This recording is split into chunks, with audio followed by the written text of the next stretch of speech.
But with that, we've got some news to talk about. The first being about Alexa Bliss. So as far as this Alexa Bliss story does go, I'm going to read this straight from Fightful, as they did report the following. Alexa Bliss has been off television for the last couple of months, but it came a little earlier than many expected. Fightful was informed in January that up to 9 vignettes had been filmed for Alexa Bliss's return to the ring and WWE programming after being sidelined for several months. The culmination in her competing in the Elimination Chamber match. They culminated in her competing in the Elimination Chamber match. But we're told even as of that point, there was no substantial creative direction for Bliss. Talent, creative and higher-ups that Fightful spoke to said that it became known Bliss has voiced her displeasure in the days following Elimination Chamber about her creative direction, or lack thereof. Despite her not appearing on the WrestleMania card, Creative was told she was willing to work the show, and there were pitches to involve her in Becky Lynch and Bianca Belair's match. That were quickly shot down. We weren't able to confirm if those pitches came from Bliss or someone within Creative. We're told that by the end of February, it was pretty well determined initially that Bliss would not be featured on WrestleMania. Those that we spoke to say that the priority of booking Bliss shifted significantly after her vignettes. Talent and Creative were told that Bliss was very transparent about frustration and nothing of substance had been booked after being out of action for half the year. Talent that we heard from said that there was also discussions backstage that Bliss had voiced them directly to Vince McMahon. She is still listed as the number 2 babyface of WWE Raw on internal depth charts as of last week.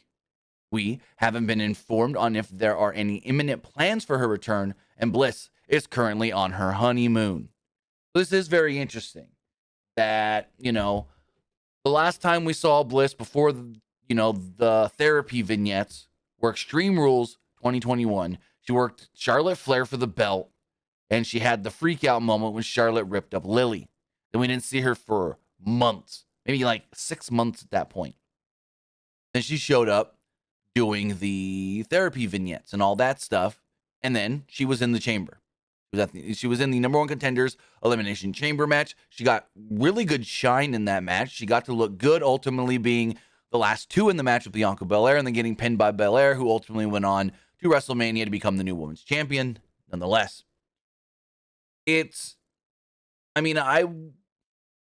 how do I phrase this? If I was Bliss, yes, I would be frustrated as well. I understand the frustration of, and we don't know everything going on in Bliss's life either. And maybe now here's the first big question we do have to ask with all of this. After the Charlotte match, did she maybe ask for some time off? Did she, and this is all speculation, don't quote me on any of this. Did she maybe ask for some time off, and that maybe soured Vince of going, she's off a lot. Why would I put a lot of, oofs behind her? A lot of chutzpah, as some may say, as Italians would say.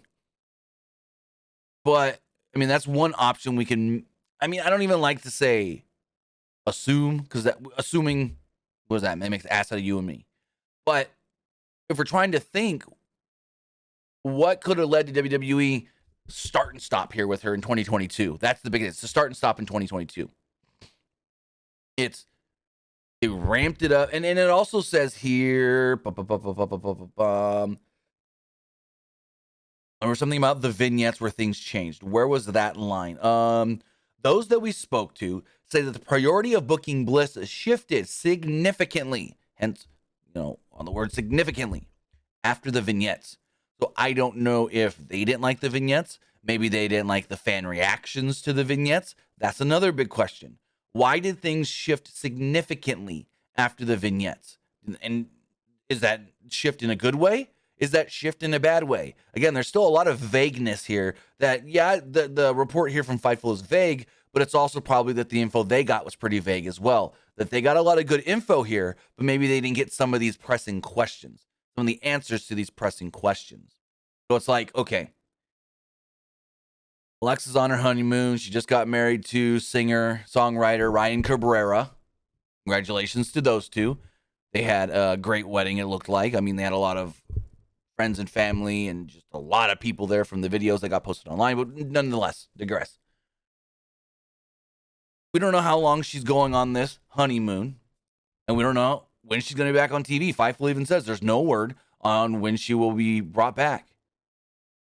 It says, we haven't been informed on if there are any imminent plans for her return. So again, that's the other big question. When do they want to bring her back to television? There's been a lot of start and stop with Alexa Bliss over the last year, and it's, to me, seems like it's not ending anytime soon. So I can see where the frustration comes from on her part.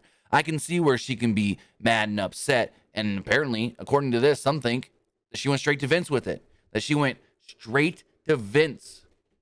It says right here, talent that we heard from said that there was also discussion backstage that Bliss had voiced that directly to Vince McMahon. So again, that's another one. It's like if she's going straight to Vince, she's really upset. And now and I bet you she's in the same thing.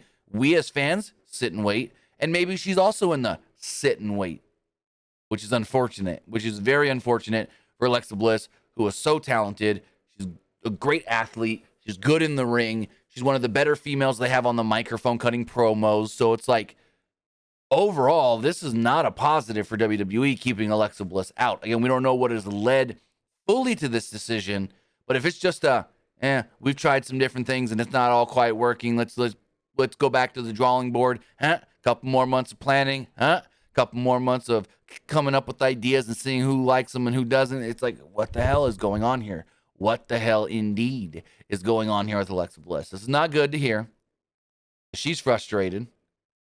And they're not really doing anything or letting her or anyone know what's going on. So I get it. Not many backstage need to know what's going on with Bliss unless you're like, it's like, hey, so-and-so, Alexa's coming back next Monday.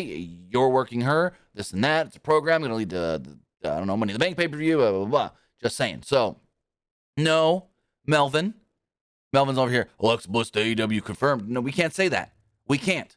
Because for all we know, she voiced the frustration, had a meeting with Vince. Now, everything hunky-dory, but because she's been gone for the wedding, nobody knows backstage because nobody's talked to her work-wise. You know what I'm saying? Like, if she talked to Vince directly and they smoothed everything over and they have a plan, and because she just hasn't been there because she was getting things ready for the wedding and then doing the wedding and now on the honeymoon, maybe they do have a plan. Maybe she is now happier, but that she hasn't been there, no one's been talking to her work-wise. Like, I highly doubt someone went to her wedding and goes, so, when you coming back on television? So, you talked to Vince. What's the plan? You know, I doubt any of that went down at the wedding. And anybody, you know, I would assume anybody, not anybody, but most that work with her, probably that was the last time they saw her in person. And I bet you if she's on her honeymoon, she ain't really, I mean, I wouldn't talk work stuff or calls or texts with people unless it was like pressing of, all right, when you get back from the honeymoon, okay, this date, all right, we need you on the road 4 days later, 2 days later, whatever. Unless it's something like that, she ain't talking work on the honeymoon. So we'll continue to follow this story of Alexa Bliss being frustrated, plans starting and stopping, and seeing where it all goes. Again, there's a number of things here in play, and you can't just all of a sudden go, someone's unhappy, they're going to AEW. Because here's the other question.